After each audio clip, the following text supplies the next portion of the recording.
Hello guys, আসসালামু আলাইকুম। আবার চলে আসলাম।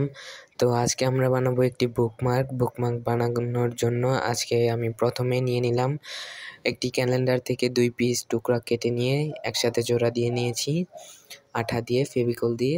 তো এখন আমি এটার উপর জেসো দিয়ে ভালোভাবে কভার করে নিব। তো আমার জেসো দিয়ে পুরোটা কভার করা শেষ। তো এখন আমি এটার উপর প্রাশিয়ান ব্লু দিয়ে কিছুক্ষণ রং করব।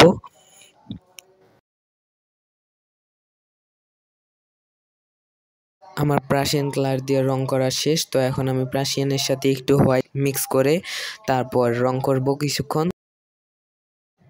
তো আমার রং করা শেষ। তো এখন আমি স্কাই ব্লু দিয়ে পুরো বাকিটুক পেইন্ট করে নিব।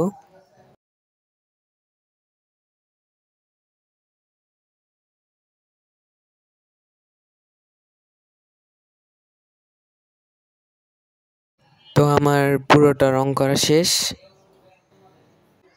তো এখন আমি কালো রং দিয়ে এটার উপর ভবন বা বিল্ডিং আছে এটা বোঝানোর জন্য কালো রং দিয়ে নিয়েছি। তারপর এখানে আমি একটি বিড়াল এঁকে নিচ্ছি কালো রং দিয়ে।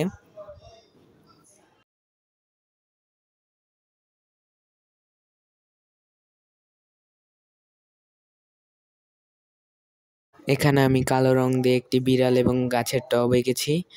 তো এরপর আমি সাদা রং দিয়ে চাঁদ, তারা এবং বিল্ডিংয়ের ভিতর লাইট জ্বলছে এটা বোঝানোর চেষ্টা করেছি। তো আমার আজকে এই পর্যন্তই, দেখা হবে অন্য কোনো নতুন ভিডিওতে। তো এই হলো আমার ফাইনাল রেজাল্ট। দেখে কেমন লাগলো কমেন্টে জানাবেন এবং লাইক সাবস্ক্রাইব করবেন। Bye bye.